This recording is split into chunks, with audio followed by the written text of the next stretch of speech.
d'escorter son Excellence. L'Assemblée va maintenant écouter une déclaration du Premier ministre par intérim de la République du Mali, son Excellence Abdoulaye Maïga. Je prie le protocole d'escorter son Excellence.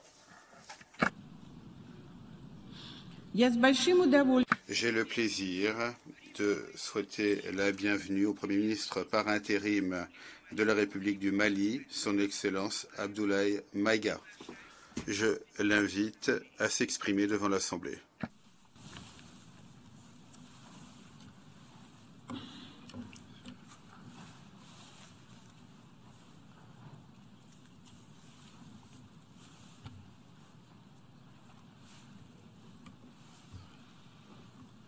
Monsieur le Président de l'Assemblée générale, Mesdames et Messieurs les chefs d'État et de gouvernement, Monsieur le Secrétaire général de l'Organisation des Nations unies, Mesdames et Messieurs, de prime abord, je voudrais m'acquitter de l'agréable devoir de vous adresser les chaleureuses salutations du peuple malien, riche de sa diversité culturelle, religieuse et ethnique, ainsi que celle de son Excellence, le colonel Assimi Goïta, président de la transition, chef de l'État. Monsieur le Président, votre brillante élection à la présidence de cette 77e session de l'Assemblée générale et la fin des travaux de la 76e session de l'Assemblée générale, brillamment conduit par votre prédécesseur, son Excellence M. Abdullah Shahid, de la République des Maldives, m'offre l'heureuse occasion d'adresser à vos excellences les chaleureuses félicitations de tout le Mali.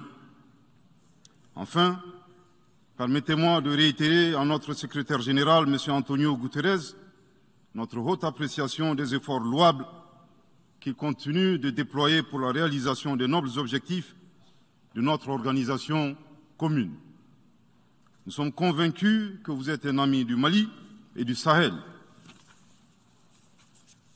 L'amitié reposant sur la sincérité, souffrez que je vous exprime mon profond désaccord suite à votre récente sortie médiatique, au cours de laquelle vous prenez position et vous exprimez sur l'affaire des 46 mercenaires ivoiriens, qui est une affaire bilatérale et judiciaire entre deux pays frères.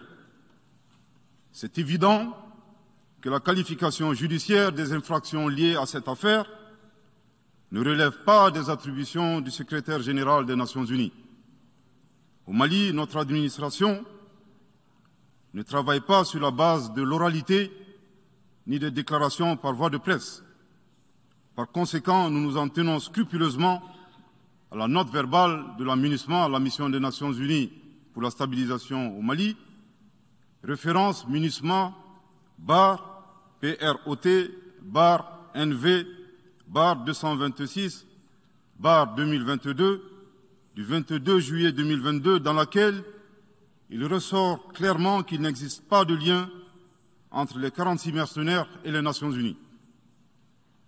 Les récentes synchronisations des actions et l'harmonisation des éléments de langage consistant à faire passer le Mali, mon pays, de statut de victime à celui de coupable dans cette affaire des mercenaires sont évidemment sans effet. Excellence, Monsieur le Secrétaire général, votre position sur l'affaire des mercenaires a été suivie par certains responsables d'Afrique de l'Ouest. Donc, c'est sous votre couvert que nous leur adresserons des messages. À l'endroit du président en exercice de la CEDEAO, M. Oumaro Sissoko Ambalo, qui affirme, je cite, « On vient de voir avant-hier la déclaration du secrétaire général des Nations unies qui dit que ce ne sont pas des mercenaires. Moi, à la place des Maliens, j'aurais relâché ces 49 soldats. » Fin de citation. Je voudrais très respectueusement signifier à ce dernier qu'il existe un principe de subsidiarité, d'ailleurs au contour flou entre la CEDEAO et les Nations unies, et non un principe de mimétisme. Également, il est important de lui préciser que le secrétaire général des Nations unies n'est pas un chef d'État et le président en exercice de la CEDEAO n'est pas un fonctionnaire. Par conséquent, il serait indiqué qu'il ne banalise pas la CEDEAO. Enfin, il est utile de rappeler au président en exercice de la CEDEAO qu'au Mali, les autorités n'interfèrent pas dans les dossiers judiciaires et respectent l'indépendance de la justice. Donc nous n'avons pas vocation à interpeller ou relâcher. Ceci relève de la fonction judiciaire. Aussi, M. Oumaro Sissoko Embalo doit être conscient du fait qu'il est le dépositaire d'un lourd héritage et de plusieurs sacrifices qui ont fait la renommée de cette organisation. La dynamique ayant fait la grandeur de la CEDEAO ne doit pas être brisée.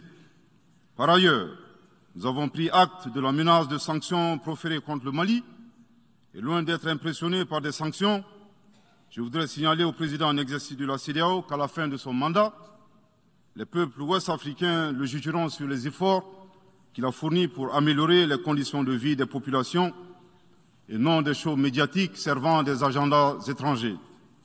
À l'endroit de M. Bazoum, il remarquera que le gouvernement de la transition n'a pour le moment jamais réagi à ces propos injurieux pour deux raisons cumulatives. La première raison tient au respect de l'héritage laissé par nos ancêtres, qui consiste à ne pas répondre aux injures par des injures.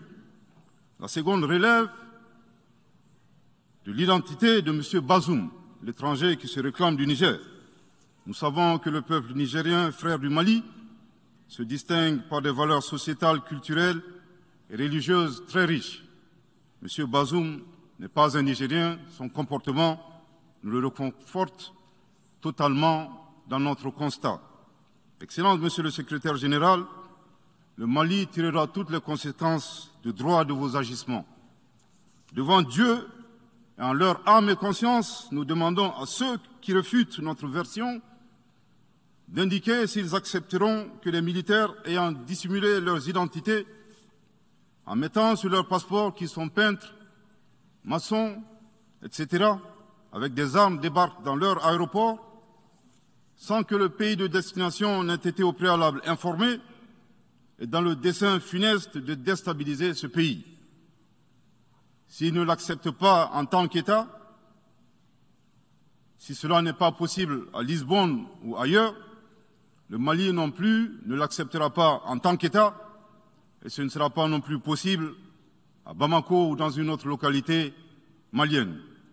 Monsieur le Président, une nouvelle ère des solutions porteuses de changement pour relever des défis interdépendants. Thème de cette 77e session de l'Assemblée générale suscitera l'espoir de meilleurs jours pour le Mali, à la condition que le bilan sans complaisance de l'ancienne ère soit établi, que les enseignements soient tirés et que les recommandations objectives soient formulées. Une fois cet état franchi, je ne doute pas qu'à travers notre action collective, nous réussirons à pacifier les multiples foyers de tension dans le monde, mais aussi à promouvoir un développement harmonieux et lutter efficacement contre les pandémies, la dégradation de l'environnement et le réchauffement climatique, les inégalités et les politiques de domination et de prédation des ressources. Depuis le mois d'août 2020, le Mali, mon pays, se trouve dans un processus de transition qui prendra fin le 26 mars 2024 par le transfert de pouvoir aux autorités élues.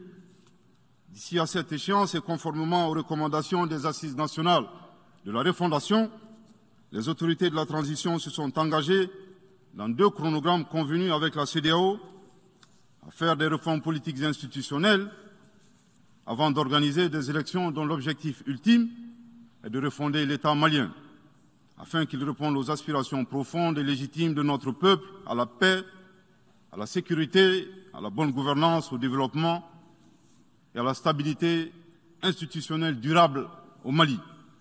Dans cette perspective, je suis heureux de souligner que certaines avancées majeures ont déjà été réalisées, notamment la promulgation de la loi électorale, qui comprend entre autres la création de l'autorité indépendante de gestion des élections, dont l'installation est à un stade avancé, ainsi que la mise en place d'une commission composée d'éminentes personnalités de toutes les composantes de la société malienne, chargée de la rédaction de la nouvelle Constitution.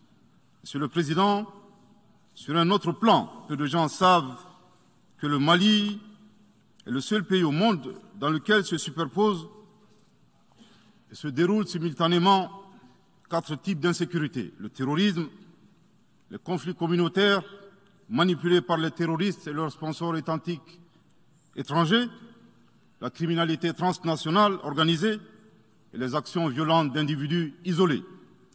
Parallèlement à ce processus de retour à l'ordre constitutionnel, le Mali continue de mener une lutte sans merci contre les acteurs de l'insécurité, en particulier les groupes extrémistes qui sont responsables de toutes sortes d'abus contre nos paisibles populations. En ce qui concerne le Mali, je suis heureux et fier de vous annoncer que les groupes terroristes ont été sérieusement affaiblis et la peur a même changé de camp. Cependant, ces groupes criminels gardent encore et toujours une certaine capacité de nuisance dans leur tentative désespérée de porter atteinte à notre intégrité territoriale et de terroriser nos populations. Les vaillantes forces de défense et de sécurité du Mali restent déterminées à faire face à toutes les menaces d'où qu'elles viennent, sous l'impulsion de son Excellence le colonel Assimi Goïta, président de la transition, chef de l'État. Le gouvernement du Mali continue d'intensifier les efforts importants pour recruter, former, équiper et renforcer les capacités opérationnelles des forces de défense et de sécurité maliennes. Je dois dire ici que les actions offensives menées jusque-là ont permis à nos forces de remporter des victoires décisives contre les forces obscurantistes. Elles ont également permis à l'État de reprendre pied et de réaffirmer son autorité sur une grande partie du territoire national, ainsi que de favoriser le retour de plusieurs milliers de nos compatriotes dans leur localité d'origine. Cependant, nous savons que la solution uniquement militaire ou sécuritaire a ses limites. C'est la raison pour laquelle, en appui à l'action militaire, le gouvernement du Mali s'est doté d'une stratégie globale et intégrée, comprenant des mesures politiques, sociales, de développement, y compris la fourniture des services sociaux de base à nos populations, durement affectées par la crise multiforme que nous traversons depuis janvier 2012, avec comme objectif la restauration de l'autorité de l'État sur l'ensemble du territoire national. Dans cette dynamique, le gouvernement du Mali a approuvé le 24 août dernier la stratégie nationale de stabilisation des régions du centre et son plan d'action 2022-2024. Cette stratégie traduit la volonté des autorités de la transition d'avoir une approche holistique de la stabilisation des régions du centre. Elle vise à faire du centre une zone stable et prospère où les communautés sont réconciliées et vivent en harmonie avec leurs voisins. Parallèlement, la mise en œuvre diligente et intelligente de l'accord pour la paix et la réconciliation au Mali, issu du processus d'Alger, demeure une priorité stratégique des autorités de la transition. En tant qu'instrument pacifique de résolution durable de crise que traverse le Mali dans sa partie nord, je dois dire que je suis particulièrement heureux des conclusions de la deuxième réunion de niveau décisionnel des parties à l'accord, tenue à Bamako du 1er au 5 août 2022. Cette importante réunion qui a regroupé les parties signataires et la médiation internationale a permis de lever certains obstacles afin de relancer le processus de mise en œuvre de l'accord. Poursuivant cette dynamique positive et progressive du processus de paix, la 6e réunion de haut niveau du comité de suivi de l'accord, CSA, s'est tenue à Bamako il y a à peine quelques semaines, le 2 septembre 2022. Cette session du CSA est un signal fort de la volonté des parties à s'engager dans une nouvelle dynamique en vue de parachever la mise en œuvre de l'accord.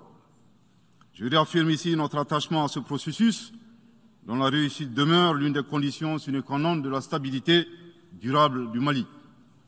C'est le lieu pour moi de saluer une fois de plus le rôle actif de l'Algérie et l'accompagnement de l'équipe de médiation internationale. Je n'oublie pas ici la situation des réfugiés maliens dans les pays voisins, que je salue au passage pour leur hospitalité à l'égard des nôtres. Je n'oublie pas non plus celle de nos compatriotes déplacés internes. Je veux les rassurer que le gouvernement du Mali reste très attentif à leur situation précaire et que tous nos efforts visent à créer les conditions propices à leur retour dans la sécurité et la dignité en vue de leur participation effective à la vie de la nation. Monsieur le Président, dans sa difficile quête pour la paix, la stabilité et le développement durable, le peuple malien reste reconnaissant des efforts et des sacrifices consentis par la MINUSMA, de sa création en juillet 2013 à nos jours, visant à aider le Mali à restaurer son autorité sur l'ensemble de son territoire.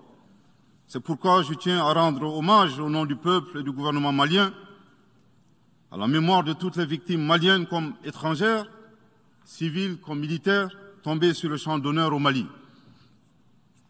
Cela dit, il nous faut reconnaître que près de 10 ans après son établissement, les objectifs pour lesquels l'AMINUSMA a été déployé au Mali ne sont pas atteints, et ce, en dépit des nombreuses résolutions du Conseil de sécurité. C'est pourquoi le gouvernement du Mali réitère sa demande, maintes fois exprimée, d'un changement de paradigme, d'une adaptation de l'AMINUSMA à l'environnement dans lequel elle est déployée et d'une meilleure articulation de cette mission avec les autorités maliennes. Dans cette perspective, il est extrêmement important pour l'AMINUSMA de rester une force d'appui au Mali dans sa quête de stabilité. Le gouvernement du Mali dénonce les influences extérieures négatives et les tentatives d'instrumentalisation de certaines entités légalement présentes au Mali pour servir des agendas cachés, y compris à travers l'exploitation de la question des droits de l'homme aux fins de déstabilisation. Monsieur le Président, le monde se souviendra qu'après avoir été abandonné en plein vol le 10 juin 2021 par la France, qui a unilatéralement décidé de retirer la force Barkhane du Mali, mon pays a été ensuite poignardé dans le dos par les autorités françaises. La précision est d'autant plus utile que nous refusons tout amalgame avec le peuple français que nous respectons.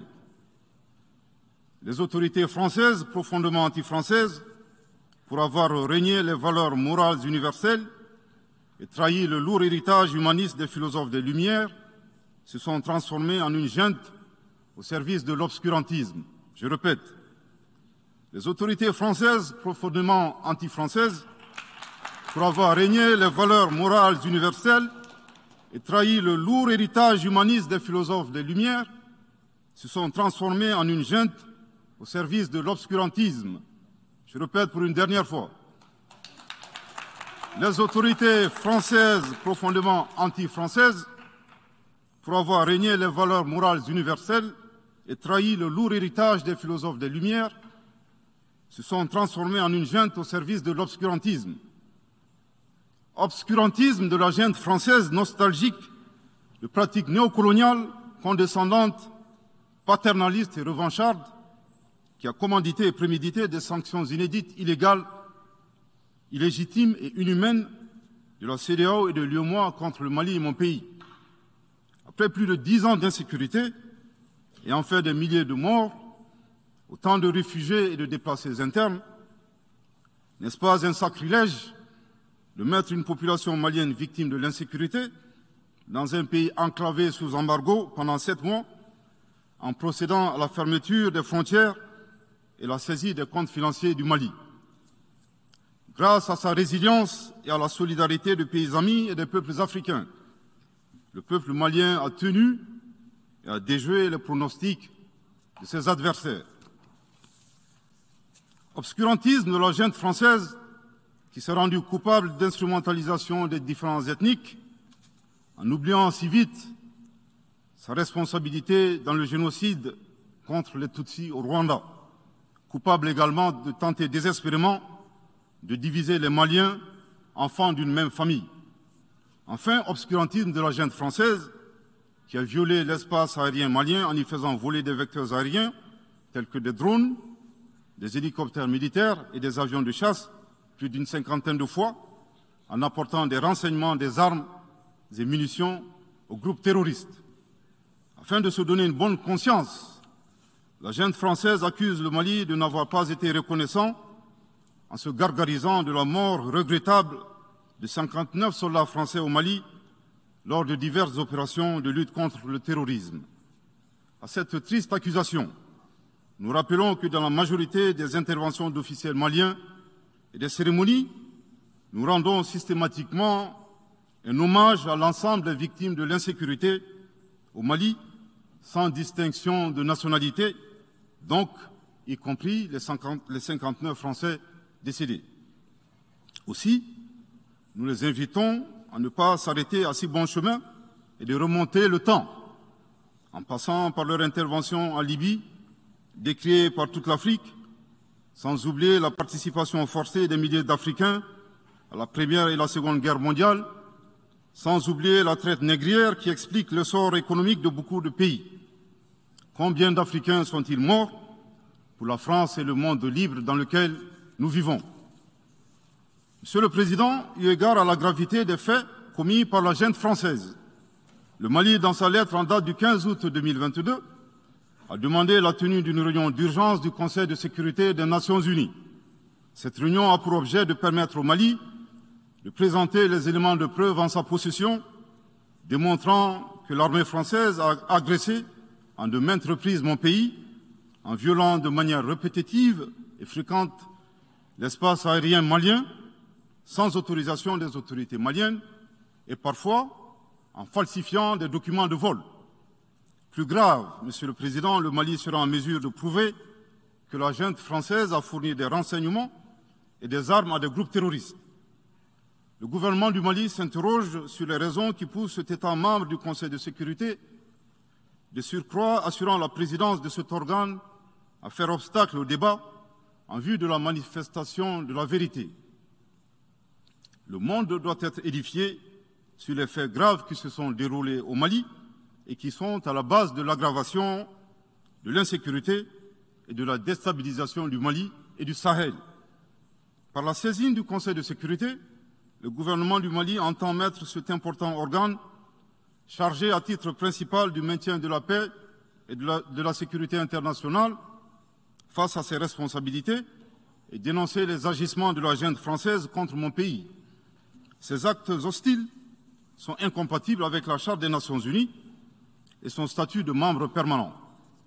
Il y va de la crédibilité de notre mécanisme commun, de l'efficacité de la lutte contre le terrorisme, mais surtout, il y va de l'intégrité de l'Organisation des Nations Unies, qui repose entre autres sur le respect des engagements internationaux, de la légalité internationale et de la Charte des Nations Unies. Monsieur le Président, il semble opportun pour le Mali de demander votre implication personnelle auprès du Conseil de sécurité des Nations Unies afin que notre demande aboutisse pour que cesse la duplicité et la guerre par procuration imposée à mon pays. Monsieur le Président, dans la lutte contre le terrorisme et l'extrémisme violent, le gouvernement du Mali est fortement interpellé sur la question des droits de l'homme. Je tiens à souligner que les droits de l'homme constituent avant tout des valeurs qu'incarne chaque Malien. Aussi, le gouvernement du Mali reste déterminé à les respecter et à les faire respecter, conformément à sa politique de tolérance zéro contre l'impunité. Et cela par fidélité à nos valeurs ancestrales inscrites dans la charte de Kouroukanfouga, proclamée en 1236 par l'empereur du Mali, Soundiata Keïta. Le Mali, berceau de grandes civilisations, héritier de grands empires, terre de brassage, d'hospitalité et de tolérance, fait de la promotion et de la défense des droits de l'homme une priorité nationale. C'est pourquoi je réaffirme avec force que les opérations militaires des forces de défense et de sécurité du Mali sont conduites dans le strict respect des droits de l'homme et du droit international humanitaire. Cependant, comme je viens de le souligner, le gouvernement du Mali s'oppose avec véhémence à l'instrumentalisation de la question des droits de l'homme à des fins politiques, de positionnement, voire de chantage ou d'intimidation. De même, nous regrettons la sélectivité observée entre les droits des populations dont des villages entiers sont massacrés et rasés, qui ne suscitent presque pas d'indignation particulière, et la manipulation communicationnelle faisant passer des terroristes neutralisés sur le champ de bataille pour des civils innocents. Monsieur le Président, pour terminer, je dirais que le peuple malien a décidé de prendre son destin en main. Il soutient pleinement le gouvernement dans la refondation du Mali, ainsi que le retour à un ordre constitutionnel apaisé et sécurisé en mars 2024, à l'issue d'élections libres, transparentes et crédibles. La réalisation de ces vastes chantiers exige du gouvernement de poursuivre et d'intensifier les efforts en vue de l'amélioration continue de la situation sécuritaire dans le pays et de la protection des personnes et de leurs biens. À cet égard, je me réjouis de la tenue à Lomé, le 6 septembre dernier, de la 3e réunion du groupe de suivi et de soutien à la transition. Les conclusions de cette importante rencontre, notamment la reconnaissance des progrès réalisés par la transition et les appels lancés en faveur de la mobilisation de tous les partenaires du Mali pour consolider leur appui politique, économique, technique et financier à la République du Mali, ainsi que pour soutenir les efforts des autorités de la transition du Mali en vue d'un retour harmonieux à l'ordre constitutionnel. Je voudrais rappeler que la transition au Mali résulte de plusieurs années de dysfonctionnement de notre jeune démocratie qui a engrangé quelques résultats positifs. Malheureusement, à l'heure du bilan, les passifs sont plus importants que les actifs, d'où la survenance de la transition. Je saisis cette opportunité qui m'est offerte pour remercier chaleureusement notre respecté aîné, son Excellence le Président Alassane Dramane Ouattara, pour les sages et éclairés conseils qu'il nous a prodigués dans son allocution mémorable à cette 77e session de l'Assemblée générale des Nations unies. Je voudrais le rassurer que les autorités de la transition malienne n'ont d'autres objectifs que de faire des réformes politiques et institutionnelles avant d'organiser des élections, tout en luttant obstinément contre le terrorisme. Ces réformes permettront d'améliorer la gouvernance et toutes les dispositions seront prises pour que la démocratie malienne soit la plus enviée au monde. Dans ce chantier, nous prêterons une attention particulière au 3e mandat, qui ne sera pas possible. Le troisième mandat pour un public moins averti consiste pour un président de la République d'effectuer une manœuvre en 4 temps, en vue de conserver le pouvoir pour lui seul et son clan. Premier temps, presque en fin de second mandat, donc en principe non rééligible, il s'agit pour le président de la République sortant de déclencher une révision constitutionnelle de manière non consensuelle. Deuxième temps, au cours de cette révision constitutionnelle, le président de la République sortant modifiera quelques dispositions constitutionnelles. Troisième temps, une fois la nouvelle constitution adoptée, sur fond de crise politique naturellement, le président sortant devient candidat en violation de la limitation du nombre de mandats à 2. Sa candidature est alors justifiée par l'adoption de la nouvelle constitution et le prétexte est tout trouvé. La limitation du nombre de mandats à 2 concernait l'ancienne constitution. Par conséquent, il est candidat au regard de la nouvelle constitution adoptée. Quatrième temps, une farce électorale est organisée.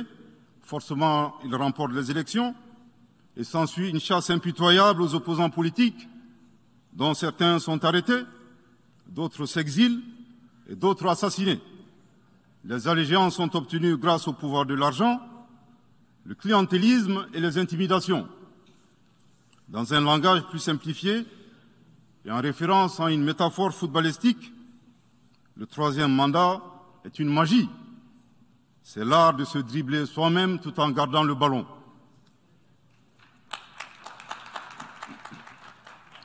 Excellence, Monsieur le Président Ouattara, vos conseils nous rappellent la triste histoire du chameau qui se moque de la bosse du dromadaire. Malgré les efforts tangibles de la transition malienne, dans la mise en œuvre des chronogrammes des réformes politiques et institutionnelles et celui des élections, salués par la communauté internationale, Madame la ministre des Affaires étrangères de la junte française, à qui le Mali n'a pourtant rien demandé, a estimé qu'il n'y avait pas eu de progrès, oubliant que nul ne peut aimer le Mali plus que les Maliens eux-mêmes. Sa position singulière et son adversité ne nous surprennent guère. Victor Hugo, dans Claude Gueux, a classé le genre humain en 2 catégories, en indiquant, je cite, qu'il y a des hommes qui sont fers et des hommes qui sont aimants. Fin de citation. Madame le ministre, dont il s'agit malheureusement, n'est ni fer, ni aimant, elle est hideusement sui generis. Devant l'incertitude et les situations étrangères, le peuple malien adopte une attitude prudente. C'est ce que l'écrivain et le sage Amadou Hampâté-Bâ met en relief en conseillant dans l'étrange destin de Wangrin que, je cite, « Si observer est une qualité, Savoir se taire préserve de la calamité. Fin de citation. Madame le ministre de la Junte française, le Mali vous conseille de vous contenter d'observer sa situation. C'est l'occasion pour moi de saluer les relations de coopération exemplaires et fructueuses entre le Mali et la Russie, tout en réaffirmant que le Mali reste ouvert à tous les partenaires qui souhaitent l'aider à relever les défis multiples qui l'assaillent, dans le respect strict de sa souveraineté, de son unité et de la dignité du peuple malien. Le Mali rappelle que, conformément à la vision du colonel Assimi Goïta, président de la transition chef de l'État, 3 principes guident l'action publique nationale. Premier principe, le respect de la souveraineté du Mali. Deuxième principe, le respect des choix stratégiques et de partenaires opérés par le Mali. Troisième principe, la prise en compte des intérêts vitaux du peuple malien dans les décisions prises. En application de ces principes, le Mali reste disposé à poursuivre et à renforcer ses relations de bon voisinage avec l'ensemble des pays qui l'entourent. De même, le Mali, fidèle à son engagement panafricain, continuera à œuvrer au sein des organisations sous-régionales et régionales pour la réalisation de l'intégration africaine. Également, l'atteinte des objectifs de la transition requiert l'accompagnement de l'ensemble des partenaires du Mali, y compris les Nations Unies. J'en appelle donc aux amis du Mali à rester mobilisés aux côtés du gouvernement en vue de l'aider à relever ensemble ces défis importants. Pour la grande majorité des États du monde, convaincus par le respect mutuel et le partenariat gagnant-gagnant, je leur garantis que les portes du Mali leur sont grandement ouvertes et les Maliens les accueilleront les bras ouverts. Pour la minorité qui serait tentée de ne pas respecter ces principes, nous leur promettons qu'ils feront face à des millions de Assimi Goïta, soucieux de défendre leur honneur, leur dignité et leurs intérêts vitaux. Je terminerai en donnant 2 conseils aux nostalgiques de la domination. Ayez le sens de l'empathie en traitant les autres comme vous voudrez être traités ou en ne faisant pas aux autres ce que vous ne voudrez pas qu'on vous fasse. Le second conseil, revoyez vos copies, revoyez vos modèles, revoyez vos logiciels pour intégrer le changement de mentalité et l'évolution du monde dans vos grilles de lecture et d'analyse. Sortez du passé colonial et entendez la colère, la frustration, le rejet qui remonte des villes et campagnes africaines, des populations africaines, et comprenez que ce mouvement est inexorable. Grâce au principe de la multiplication fractale, vos intimidations et vos actions subversives n'ont fait que grossir le rang des Africains soucieux de préserver leur dignité.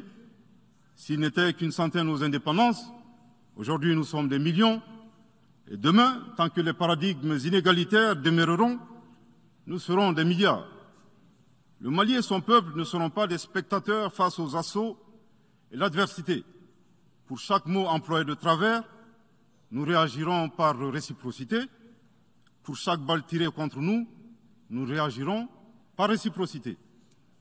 C'est à ce prix qu'une nouvelle ère sera une réalité avec des solutions porteuses de changement pour relever des défis interdépendants, avec des États interdépendants et en valorisant l'homme sans distinction aucune, notamment de race, de couleur, de sexe, de langue, de religion, d'opinion politique ou de toute autre opinion, d'origine nationale ou sociale, de propriété, de naissance ou de toute autre situation telle que stipulée à l'article 2 de la Déclaration universelle des droits de l'homme. Que Dieu bénisse le Mali et préserve les Maliens des forces obscurantistes et destructrices du monde. Que Dieu bénisse l'Afrique et préserve les Africains des forces obscurantistes et destructrices du monde. Que Dieu bénisse le monde et préserve l'humanité entière des forces obscurantistes et destructrices du monde. Je vous remercie de votre très aimable attention.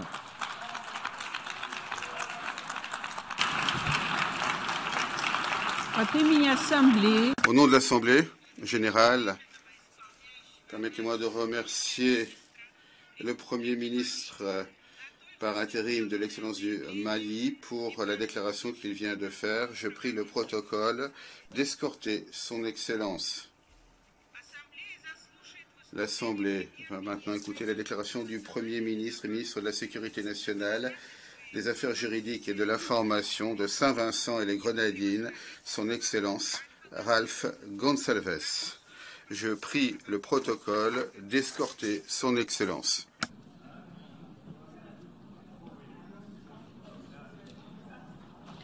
J'ai le plaisir de souhaiter la bienvenue au Premier ministre et ministre de la Sécurité nationale, des Affaires juridiques et de l'Information de Saint-Vincent et les Grenadines, Son Excellence Ralph Gonsalves. Je l'invite à s'exprimer devant l'Assemblée générale. Mr. President, Madame la Présidente, Excellences,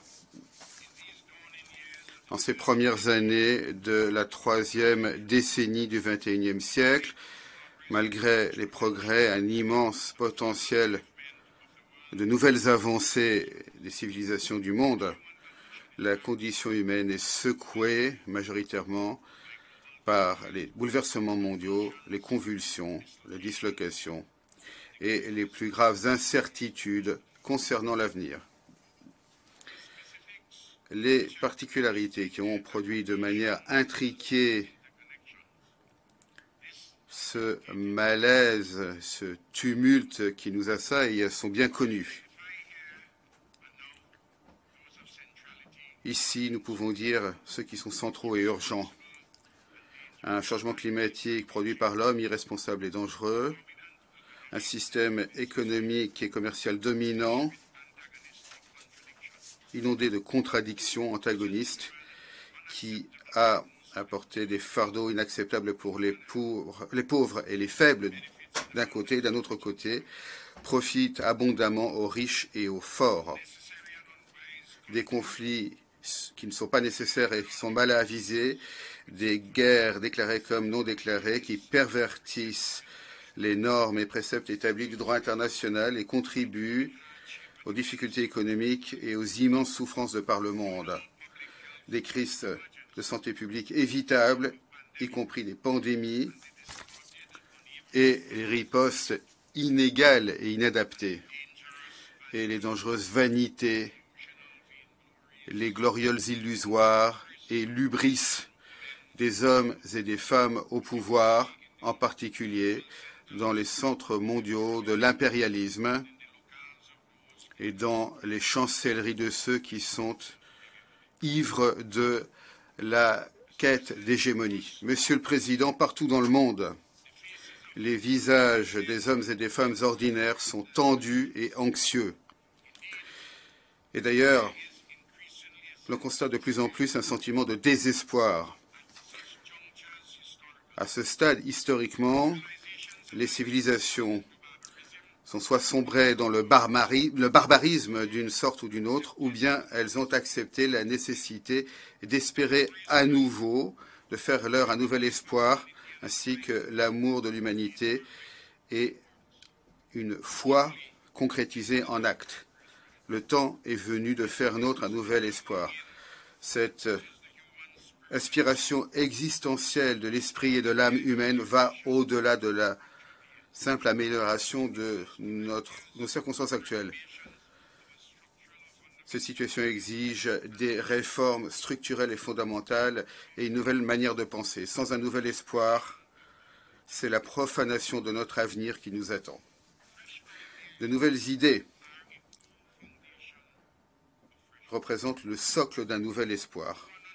Il y a plus de 130 ans, le patriote cubain José Martí disait la chose suivante. Les armes de l'esprit